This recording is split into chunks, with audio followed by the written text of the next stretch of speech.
బ్రహ్మంగారి కాలజ్ఞానం ప్రకారం కుంభరాశి వారి యొక్క పూర్తి జాతకం అనేది బయటపడిందండి. మే 4, 5, 6 తేదీలలో జరిగేది తెలిస్తే ఖచ్చితంగా ఆశ్చర్యపోతారు. అన్ని పనులు కూడా పక్కన పెట్టి ఈ వీడియోని పూర్తిగా చూడండి. మే 8 తర్వాత వీరికి జరగబోయేది తెలుసుకుంటే నిజంగా కూడా మీరు చాలా చాలా ఆశ్చర్యపోతారండి. ఈ వీడియోని చూడకపోతే మాత్రం ఖచ్చితంగా నష్టపోతారు అని చెప్పైతే నేను పూర్తిగా చెప్పగలను. కాబట్టి ఈ కుంభరాశి వారు ఎవరైతే ఉన్నారో వారు వీడియోని ఎక్కడా కూడా స్కిప్ చేయకుండా చివరి వరకు చూడండి. అప్పుడే మీకు పూర్తిగా అర్థమవుతుంది. ఆలస్యం చేయకుండా వీడియోలోకి అయితే వెళ్ళిపోదామండి. వీడియోలోకి వెళ్లే ముందు చాలా మంది కూడా గురువుగారి గురించి అడుగుతున్నారు. అక్క, ఎన్నో రకాల సమస్యలతో మేము సతమతమైపోతున్నాము, మీకు తెలిసిన గురువుగారు ఎవరైనా ఉంటే చెప్పండి అక్క అని చెప్పి అడుగుతున్నారు. నేను పదే పదే ఈ గురువు గారి గురించే ఎందుకు చెప్తున్నాను అంటే కనుక, నేను జీవితంలో కష్ట సమయంలో ఉన్నప్పుడు అసలు ఈ కష్టం నుంచి బయటపడగలనా అనుకున్నానండి. అటువంటి సమయంలోనే నేను గురువుగారిని కాంటాక్ట్ అయ్యాను. గురువుగారు చేసిన పూజల వల్ల ఆ కష్టం నుంచి నేను చాలా తేలికగా బయటపడి ఈ రోజున ఆనందంగా జీవితంలో ముందడుగు వేస్తున్నాను. అలాగే మీ జీవితాలలో ఎటువంటి సమస్యలున్నా కానీ శ్రీ షిరిడి సాయిబాబా ఆశీస్సులతో జ్యోతిష్యం చెప్పబడును. గురూజీ శివరామరాజు గారు. Phone number 9182111077. మీరు ఇప్పటి వరకు ఎన్నో చోట్ల జ్యోతిష్యం చెప్పించుకొని మీరు ఆశించిన మార్పులు మీ జీవితాలలో జరగలేదని చెప్పి బాధపడి ఉంటారు. కానీ ఇక్కడ అస్సలు అలా జరగదండి. మీ సమస్యలు ఏవైతే ఉన్నాయో, ప్రేమ, పెళ్లి, ఉద్యోగం, రాజకీయం, సంతానం లేక ఇబ్బంది పడుతున్న భార్యాభర్తల మధ్య గొడవలున్నా, అప్పుల సమస్యలున్నా, శత్రువుల సమస్యలున్నా అవేంటో మీరు గురువుగారికి వివరించి చెప్పినట్లయితే వాటికి తగిన పూజలు చేసి గురువుగారు మీకు రోజులలోనే పరిష్కారాన్ని చూపిస్తారు. గురువుగారు చెప్పింది చెప్పినట్లు 100కు 1000% జరుగుతుంది. నమ్మకంతో కాంటాక్ట్ అవ్వండి. కుంభరాశి వారు చాలా అంటే చాలా అదృష్టవంతులండి. ఎందుకు కుంభరాశి వారు అదృష్టవంతులు అన్న మాట విషయానికి వస్తే మాత్రం, కుంభరాశి వారు వారి కష్టాన్ని నమ్ముకొని ఎప్పుడైనా కానీ ముందుకు వెళ్తూ ఉంటారనమాట.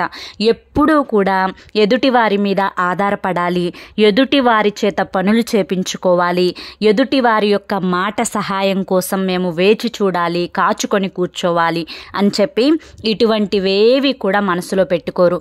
ఏదైనా కానీ మేము కష్టం చేశామా, మాకు ప్రతిఫలం వచ్చిందా, మా కష్టాన్ని మేము నమ్ముకున్నామా అన్నట్లుగానే ఉంటారే తప్ప ఎప్పుడూ కూడా ఎదుటి వారి మీద ఆధారపడైతే అస్సలు జీవించరు కుంభరాశి వారు. అదేంటి, ఎవరికైనా కానీ మనిషికి సాయం అనేది ఖచ్చితంగా ఉంటుంది కదా, ఇలా అంత గట్టిగా ఉంటారా అంటే కనుక కుంభరాశి వారు ప్రతి మనిషికి ఒకరికొకరు సహాయం అనేది ఖచ్చితంగా చేసుకోవాలి. అవసరాలు కూడా వస్తాయి. ఎదుటి వారితో అవసరాలు రాకుండా జీవితాలే ముందుకు వెళ్ళిపోవు. కానీ చేతనైనంత వరకు 80% నుంచి 90% వరకు వారి స్వహతాగా వాళ్ళ కాళ్ళ మీద వాళ్ళు ఆధారపడి జీవించాలి అనుకుంటారే తప్ప ఎప్పుడూ కూడా ఎదుటి వారి మీద ఆధారపడాలి అని చెప్పి అస్సలు ఆలోచించరనమాట. ఇలా దీని గురించే ఎక్కువగా ఆలోచిస్తూ ఉంటారు. మేమెప్పుడూ కూడా ఒకరి మీద ఆధారపడకూడదు, ఒకరి కాళ్ళ కింద లొంగకూడదు, మా స్వహతాగా మేము బ్రతకాలి, మా కష్టం మేము చేసుకోవాలి, ఎదుటి వారి గురించి ఎప్పుడూ కూడా అంటే వాళ్ళు పెడితేనే మేము తినాలి, వాళ్ళు ఇస్తేనే మేము వాడుకోవాలి, వాళ్ళు మాట్లాడితేనే మా పనులు జరుపుకోవాలి, ఇలా ఎప్పుడూ కూడా ఆలోచించరనమాట. ఇక కుంభరాశి వారు వ్యక్తిగతంగా చూసుకుంటే చాలా అంటే చాలా మంచివారండి. ఎప్పుడూ కూడా ఎదుటి వారికి నష్టం చేయాలి అని కానీ, ఎదుటి వారిని కష్టపెట్టాలి అని కానీ, మాటలతో దూషణ ఆడాలి అని కానీ ఎప్పుడూ కూడా అనుకోరనమాట.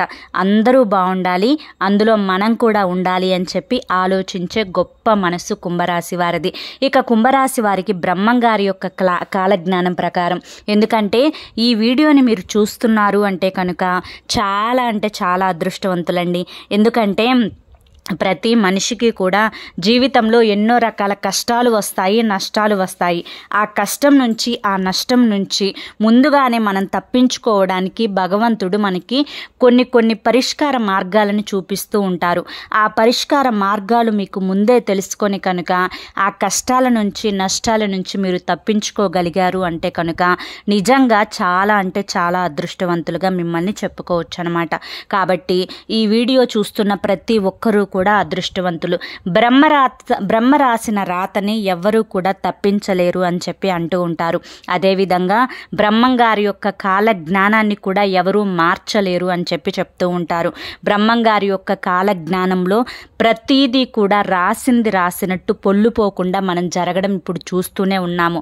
అదేవిధంగా కుంభరాశి వారి గురించి బ్రహ్మంగారి యొక్క కాలజ్ఞానం ప్రకారం ఏ విధంగా ఉందో ఇప్పుడు మనం తెలుసుకుందాం. కుంభరాశి వారు ఎప్పుడూ కూడా వారి స్వహతాగా వారు ఎప్పుడూ కూడా వారి కష్టాన్ని నమ్ముకుంటారు కాబట్టి వారి యొక్క కష్టానికి తగిన ప్రతిఫలం అయితే ఖచ్చితంగా వచ్చి తీరుతుంది అని చెప్పుకోవచ్చు అనమాట. ఇక కుటుంబ పరంగా ఎక్కువగా కుంభరాశి వారు ఎక్కువ విలువనిస్తారు. తమ బిడ్డలకి కానీ తమ పార్ట్నర్కి కానీ ఎక్కువ వాల్యూనిస్తారు. తమ తల్లిదండ్రులకు ఎక్కువ విలువనిస్తారు. వారు చేసే ప్రతి పని ప్రతి రూపాయి కూడా నా బిడ్డలే తినాలి, నా యొక్క లైఫ్ పార్ట్నరే వాడుకోవాలి, నా బిడ్డలు సుఖపడిన తరువాతనే ఏదైనా ఇంకా ఎవరైనా అన్న విషయానికి వస్తారనమాట. అంతేకాకుండా కుంభరాశి వారు కొంచెం ఎక్కువగా స్ట్రెస్కు గురవుతున్నారు ఈ మధ్య. ఏంటి అంటే బాగా డబ్బులు వస్తున్నాయి, బాగా ఆదాయం వస్తుంది, చేసే పనిలో రాబడి వస్తుంది, ఎప్పుడైతే ఒకటి ప్లస్ అవుతుందో మరొకటి మైనస్ అవుతుంది అన్నట్లుగా వీరు చేసే యొక్క పని పట్ల వృత్తి పట్ల చాలా ప్లస్ పాయింట్లు ఉన్నప్పటికీ కూడాను వీరు ఆ వృత్తి ధ్యాసలో పడిపోయి కొంచెం ఆరోగ్యాన్ని నిర్లక్ష్యం చేసుకోవడం వల్ల, కొంచెం స్ట్రెస్ ఎక్కువైపోతూ ఉండడం వల్ల, కొంచెం టెన్షను, గుండెల్లో దడ, కొంచెం గ్యాస్ట్రిక్ ప్రాబ్లము, కొంచెం కంగారు పడిపోతూ ఉండడము, కొంచెం చీటికి మాటికి కూడా ఆతృతగా ఉండడము, ఏదైనా కానీ హడావుడిగా ఉండడము, కొంచెం మతిమరుపు రావడం, ఇటువంటివన్నీ కూడా జరుగుతూ ఉంటున్నాయన్నమాట. కాబట్టి కుంభరాశి వారు కొంచెం టైంకి తినడం, టైంకి పడుకోవడం, స్ట్రెస్ ఎక్కువగా లేకుండా కాస్త మెడిటేషన్ చేసుకుంటూ ఉండడం, పండ్లు కూరగాయలు అనేవి ఎక్కువగా తింటూ ఉండడము, ఆరోగ్యం మీద శ్రద్ధను చూపించడము, నిదానంగా ఉండడము, ఒత్తిడికి దూరంగా ఉండడము, మంచిగా వచ్చినంత వరకే దక్కుదల అన్నట్లుగా ఉండడము, అతిగా ఆశపడకుండా ఉన్న దాంట్లోనే సర్దుకుపోయి బ్రతకడము, మనసుని సంతోషంగా ఉంచుకోవడము, ఇటువంటివన్నీ కూడా చేసుకుంటూ ఉండాలన్నమాట. ఇటువంటివన్నీ కూడా చేసుకుంటూ ఉండడం వల్ల కొంచెం హెల్త్ పరంగా చాలా బాగుంటుంది అని చెప్పుకోవచ్చు అనమాట. ఇక ముఖ్యంగా మే 8 తర్వాత వీరికి చాలా అనుకూలంగా ఉంటుంది అని చెప్పుకోవచ్చు అనమాట. ఇక ముఖ్యంగా వృత్తిపరంగా కానీ ఉద్యోగ పరంగా కానీ వ్యాపార పరంగా కానీ కుటుంబ వ్యవహారాల ప్రకారమైనా కానీ ఏ వృత్తి చిన్న పెద్ద బిజినెస్లు చేసే వారికైనా కానీ చాలా అంటే చాలా అద్భుతంగా ఉంటుందండి. కుంభరాశి వారికి ₹1 పెట్టిన దగ్గర ఖచ్చితంగా ₹10 కలిసి వచ్చే అవకాశం అయితే కనిపిస్తూ ఉంది. కాస్తంత వీరు ఆలోచించుకొని తెలివిగా మేనేజ్ కనుక చేసుకోగలిగితే చాలా అద్భుతమైన రాబడులు అయితే రాబోతున్నాయి అని చెప్పుకోవచ్చు అనమాట. ఇక కుటుంబ పరంగా విషయానికి వస్తే భార్యాభర్తల మధ్య మంచి అనుకూలత ఉంటుందండి. గతంలో కొన్ని గొడవలు, తగువులు, ఇబ్బందులు వచ్చినప్పటికీ కూడాను భార్యాభర్తల మధ్య మంచి అండర్స్టాండింగ్ ఉంటుంది, మంచి అనుకూలత ఉంటుంది, చక్కగా సక్రమంగా సవ్యంగా జరుగుతుందన్నమాట. సమాజంలో వీరికంటూ ఒక ప్రత్యేకమైన గుర్తింపు, ఒక ప్రత్యేకమైన పలుకుబడి అనేది ఉంటుందన్నమాట. ఇక ఓవరాల్గా చూసుకుంటే సంతాన పరంగా కూడా చాలా అనుకూలంగా ఉంటుంది. గతంలో కొన్ని రకాలైన చికాకులు, ఇబ్బందులు చూశారు, సంతాన పరంగా కొంత స్ట్రెస్ని ఫీల్ అయ్యారు.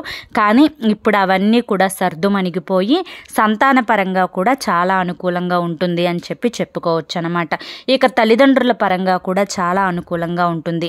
ఇక రియల్ ఎస్టేట్ వారికి, సినీ రంగ పరిశ్రమల వారికి కూడా చాలా అంటే చాలా అనుకూలంగా ఉంటుంది అని చెప్పుకోవచ్చు అనమాట.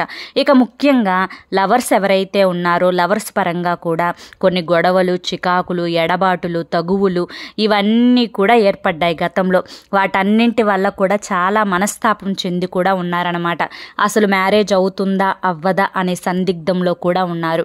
కానీ కొంత ఎడబాటు అనేది మీకు ఇప్పుడు ప్రస్తుతం అయితే ఉంటుంది, కానీ అది శాశ్వతం కాదు అన్న విషయాన్ని అయితే గుర్తుంచుకోండి. ఖచ్చితంగా మీ యొక్క కలవడం అనేది ఖచ్చితంగా జరుగుతుంది, వివాహం అనేది జరుగుతుందన్నమాట.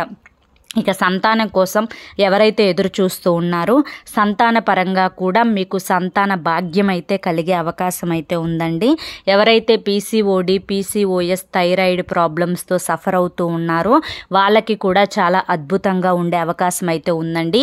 ఆ ప్రాబ్లమ్స్ అన్నీ కూడా మీరు ఒక్కొక్కటిగా నిదానంగా స్ట్రెస్ లేకుండా పూర్తిగా క్లియర్ చేసుకోగలిగితే, అంటే క్యూర్ చేసుకోగలిగితే, చక్కగా మంచిగా కూరగాయలు తినడము, ఆకుకూరలు తినడము, పండ్లు తినడము, కొంచెం ఒక 30 మినిట్స్ డైలీ ఎక్సర్సైజ్ చేసుకుంటూ ఉండడము, ఇవన్నీ చేసుకుంటూ చక్కగా మీరు అంటే ఒక గట్టిగా మాకు సంతానం కలుగుతుంది అనే ఒక కాన్ఫిడెన్స్ మీలో కనుక వచ్చినట్లయితే కనుక ఖచ్చితంగా మీకు సంతాన భాగ్యం అయితే కలిగి తీరుతుంది అన్న విషయాన్ని గుర్తుంచుకోండి. ఇక ఓవరాల్గా చూసుకుంటే ఎవరైతే వివాహం కోసం ఎదురు చూస్తూ ఉన్నారో వివాహ పరంగా కూడా చాలా సంబంధాలు ఇప్పటి వరకు చూశారు. కొన్ని కుదిరినట్లే దగ్గర వరకు వచ్చి కొన్ని త్రుటిలో తప్పిపోయినవి అని చెప్పి అంటూ ఉంటారు కదా, అలా త్రుటిలో తప్పిపోయిన సంబంధాలు కూడా ఉన్నాయి. కానీ కొంచెం గట్టి ప్రయత్నం కనుక చేసినట్లయితే ఖచ్చితంగా మీకు వివాహ యోగం అయితే కలిగే అవకాశం అయితే కనిపిస్తూ ఉందండి. ఇక ఈ ఓవరాల్గా చూసుకుంటే ప్రయాణాల విషయానికి వస్తే ప్రయాణం చేసేటప్పుడు కాస్తంత జాగ్రత్తగా ఉండండి. ఖచ్చితంగా ప్రయాణం చేసేటప్పుడు శివుడి యొక్క విభూతిని ధరించడం కానీ, ఆంజనేయ స్వామి యొక్క సింధూరాన్ని ధరించడం కానీ, చేతిలో ఒక పచ్చటి నిమ్మకాయ, జేబులో ఒక నిమ్మకాయను పెట్టుకొని వెళ్ళడం కానీ ఇటువంటివన్నీ కూడా చేస్తూ ఉండండి. ఊరు పొలిమేర దాటి వెళ్ళేటప్పుడు మీకు నరదిష్టి అనేది కుంభరాశి వారికి చాలా ఎక్కువగా ఉంటుందన్నమాట. ఏమీ లేదు, మీ బ్రతుకు మీరు బ్రతుకుతున్నా కూడా, మీ తిండి మీరు తింటున్నా కూడా, మీ రూపాయి మీరు ఖర్చు చేసుకుంటున్నా కూడా, ఎవ్వరూ మీకు పెట్టేది లేకపోయినా చూసేది లేకపోయినా కూడా మీ మీద పడి ఏడ్చే వాళ్ళు మీ ఇళ్లల్లోనే ఉంటారనమాట. కాబట్టి అటువంటి వారి యొక్క నరఘోషకు మీరు దూరంగా ఉండాలి అంటే ఖచ్చితంగా ప్రతి ఆదివారం కాస్త ఎర్రనీళ్ళు తీసివేసుకుంటూ ఉండడం, పడుకునేటప్పుడు కాస్తంత కళ్ళు ఉప్పుని ఆవాలను తీసివేసుకుంటూ ఉండడం, అరికాల్లో ఎప్పుడూ కూడా కాటుకను పెట్టుకుంటూ ఉండడము, నుదుటున ఎప్పుడూ కూడా సింధూరాన్ని కానీ విభూతిని కానీ ధరిస్తూ ఉండడము, ఇటువంటివన్నీ కూడా చేస్తూ ఉండాలన్నమాట. ఇటువంటివన్నీ కూడా చేస్తూ ఉండడం వల్ల ఏమవుతుంది అంటే కనుక మీకున్న నరదిష్టి పూర్తిగా తొలగుతుందన్నమాట. ఈ నరదిష్టి వల్లనే కూడా మీకు కొన్ని అనారోగ్య సమస్యలు అయితే వస్తూ ఉన్నాయండి. ఈ నరదిష్టి అనేది ఎప్పటికప్పుడు కూడా మీరు తొలగించుకుంటూ ఉండడం చాలా మంచిది. ప్రతి సోమవారం కూడా శివాలయానికి వెళ్తూ ఉండండి. శివాలయానికి వెళ్ళి అక్కడ కాస్త ఒక 15 నిమిషాలు మెడిటేషన్ చేసుకుంటూ ఉండండి. దీనివల్ల మీకు మానసిక ఆందోళన తగ్గుతుంది, మానసిక ప్రశాంతత అనేది కలుగుతుందన్నమాట. ఇక అంతేకాకుండా ఆంజనేయ స్వామి గుడికి వెళ్తూ ఉండడం, మంగళవారం కాస్త 5 కానీ 9 కానీ 11 కానీ 15 కానీ ప్రదక్షిణలు చేసుకుంటూ ఉండడం, ఆంజనేయ స్వామికి తమలపాకుల మాలను సమర్పించుకుంటూ ఉండడం, ఇంట్లో నిత్యం దీపారాధన చేసుకుంటూ ఉండడము, కాస్త మనసు ప్రశాంతంగా ఉంచుకోవడము, కాస్త లలిత సహస్రనామాలు, విష్ణు సహస్రనామాలు, హనుమాన్ చాలీసా ఇవన్నీ కూడా చదువుకుంటూ ఉండడం వల్ల మీకున్న జాతక దోషాలు, గ్రహ దోషాలు, వాస్తు దోషాలు ఇవన్నీ ఏమన్నా ఉన్నా కూడా పూర్తిగా తగ్గుముఖం పడతాయన్నమాట. ఇక ఓవరాల్గా చూసుకుంటే మే 8 తర్వాత నుంచి మీకు ఇంకా అనుకూలంగా ఉంటుందండి. ఈ అనుకూలంగా ఉండడం కోసమే చక్కగా ఇంట్లో దీపారాధన చేసుకుంటూ ఉండడం, చక్కగా అష్టోత్తర నామాలు చదువుకుంటూ ఉండడము, నుదుటిన విభూతిని ధరించుకుంటూ ఉండడం, ఇటువంటివన్నీ కూడా చేస్తూ ఉంటే ఇంకా చక్కగా కలుసుబాటుతనంగా ఉంటుంది. ప్రతి శనివారం కూడా వెంకటేశ్వర స్వామి గుడికి వెళ్ళడము, రావి చెట్టు కింద ఆవు నెయ్యితో దీపారాధన చేసుకుంటూ ఉండడము, ఇటువంటివన్నీ కూడా చేస్తూ ఉండడం వల్ల అద్భుతంగా కలిసి వచ్చే అవకాశం అయితే కనిపిస్తూ ఉందండి. ఓవరాల్గా అయితే ఎటువంటి సమస్యలు అయితే ఉండవు, ఎటువంటి ప్రాబ్లమ్స్ అయితే ఉండవు. ఏలినాటి శని దోషం కూడా మీ మీద అంతగా ఉండదండి. దానాలు ధర్మాలు చేస్తూ ఉండండి. కష్టంలో ఉన్న వారికి మీకు వీలైనంత సహాయం చేస్తూ ఉండండి. గోమాతకు సేవ చేసుకుంటూ ఉండండి. గోమాతకు ఆహారాన్ని తినిపించే ప్రయత్నం అయితే చేయండి. వీటి వల్ల కూడా మీకున్న శని దోషాలు అనేవి పూర్తిగా తగ్గుతాయన్నమాట. ఇక అంతకు మించి మీకు ఎటువంటి సమస్యలు, ఎటువంటి ప్రాబ్లమ్స్ అయితే ఉండవు. అర్థమైంది కదా. మరి కుంభరాశి వారికి ఈ వీడియో నచ్చింది అనుకుంటున్నానండి. నచ్చింది అనిపిస్తే ఈ వీడియోకి ఒక లైక్ ఇవ్వడం మాత్రం మర్చిపోవద్దు. మొదటిసారి మన ఛానల్లోకి వచ్చినట్లయితే మన ఛానల్ని సబ్స్క్రైబ్ చేసుకుని సపోర్ట్ చేయండి. రేపు మరొక మంచి వీడియోతోటి మళ్ళీ కలుసుకుందాం. అంతవరకు కూడా స్వామివారి ఆశీస్సులు మీపై ఉండాలి అని చెప్పి మనస్ఫూర్తిగా కోరుకుంటూ సర్వేజన సుఖినో భవంతు. నమస్తే.